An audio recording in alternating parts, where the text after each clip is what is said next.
I consider chord scale relationships a totally bogus way of teaching improvisation. There's no historical justification anywhere in the last 100 years to show that as a process for improvising. It's something academics created. It's a shortcut, and they've created a lot of damn shortcuts like showing chords in stacks, which is not harmony. They're just shortcuts because they can sell it to you. We're in business here. Wait a minute, we're not done yet. Chord scale relationships is cookie cutter teaching. Oh, okay. Improvisation has always been let the melody be your guide, embellishment of a melody. You all familiar with that phrase, let the melody be your guide? All right, now I do a lot of research in autobiographies and biographies of the older musicians because information was handed down in those days from generation to generation by these short sayings. Like, you know, the faster you play, the slower you count, or you got to tell a story when you play. All these short sentences. Well, I look for these and I explicate them, you know, because I don't want that information to get lost, because nobody's teaching that way. Now the apprenticeship system is gone, nobody's telling you that stuff. So I try to preserve it. Well, I ran into one thing. I was reading a biography of Louis Armstrong, and he was apprenticing with King Oliver's band. He was playing second trumpet. And at one point, King Oliver comes up to him after a trumpet solo, and he says, "Listen, boy," he says, "why don't you learn how to play a melody before you play all them fancy embellishments?" Wow, that really blew my mind, because first of all, he's making a distinction between two kinds of improvising, embellishment and melody. So what do all young kids do when they want to play? They want to play fast. That's what Louis wanted to do. He wanted to play fast. And what King Oliver was saying is, you can't hear fast unless you have established within your hearing a simple basis upon which to improvise. Because things work not from complex to simple, but from simple to complex.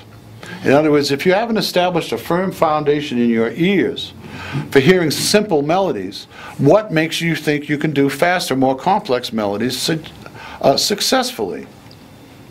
All right? So scientifically, King Oliver was right on the button about the way the ears work, which I've spent a lot of time studying. So when I saw that, I explicated it out. I said, let me take that definition and explicate it. So when I looked at the melodies of the day, what were they? They were rhythmically inactive. They were whole tones tied to halves, half tones, sometimes quarters. And they were all chord tones. And don't forget, the operative philosophy is let the melody be your guide. Third, third, third, third,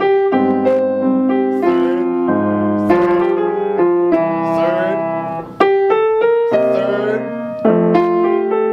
third, third, third.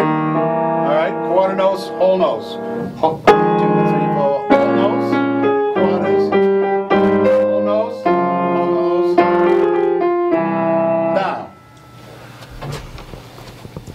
So, if you look at the melodies, they were simple enough in those days that you could use them as guides and you could improvise off the melody like they used to do, which is, you know, embellish the melody.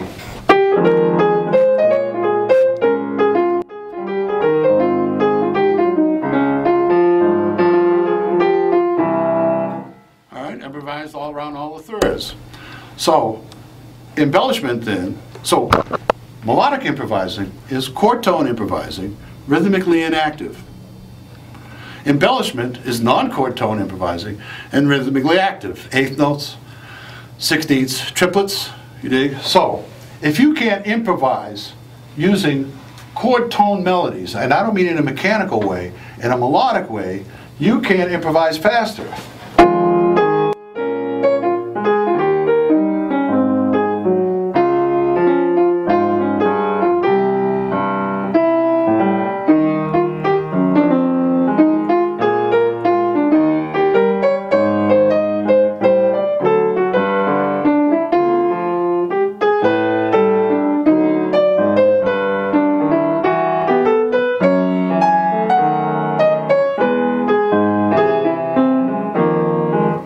Hear it? Trying to play a melody with chord tones. Just chord tones. How many of you know your changes well enough that you can do that not mechanically, not third, fifth, seventh, not thinking that way, but actually playing it in a melodic fashion. If you can't do that, you can't do...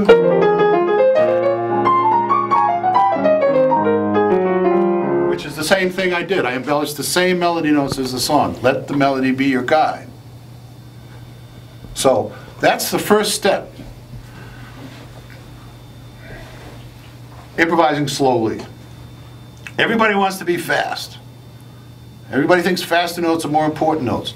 All of you have made, without realizing it, an unconscious value judgment. That fast playing is more important than slow playing. But anybody who's worth their salt will tell you melodic playing is much more important than non-melodic playing. So, you have to be able to mix your solo eventually between melodic and embellishments.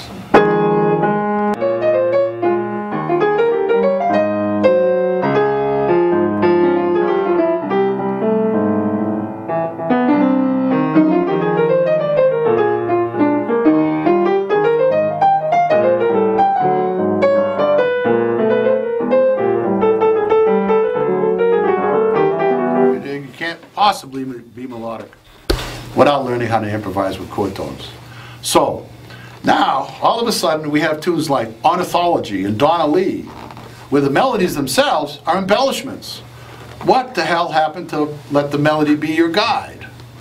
It's still there, only now, and this is my big bitch about chord scale relationships, is it's a closed-in system. No concept is good if it's closed-end. It has to have infinite possibilities. That's the test of a good concept. Let the melody be your guide has infinite possibilities. No two people will use it in the same way. Okay? So, where was I? Let me get myself together again here. Huh? Ornithology, Donna Lee. Well now, since chord tones are melodic and the melody is your guide, what we have done in modern improvisation is trained ourselves to use the chord tones as melodies in a process through the changes as our guide. Let me give you an example. I'm going to play a little I Got Rhythm.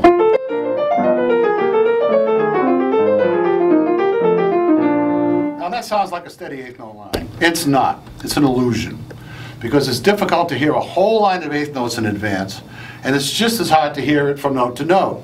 So we train ourselves, because the ear wants this, to hear in patterns, four-note group patterns. The ear loves logic and rejects chaos and nonsense. To the ear, patterns are logical and they make sense. That's why you hear so much pattern work.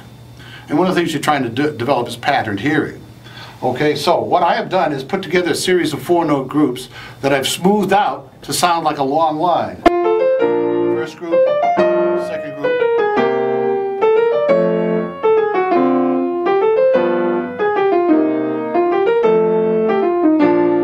All right, now, I've blown the illusion of the long line. Now you're going to hear them as grouping.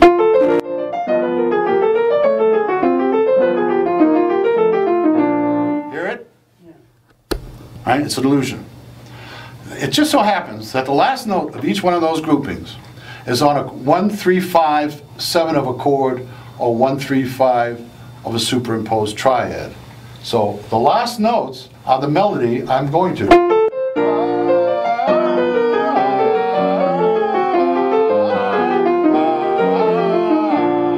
That's my guide. So if I'm doing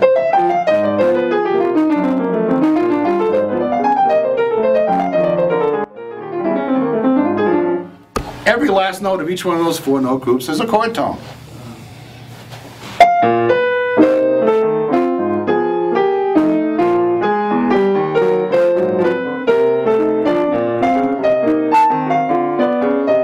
I mean, there are infinite possibilities of chord tone melodies. It's counterpoint.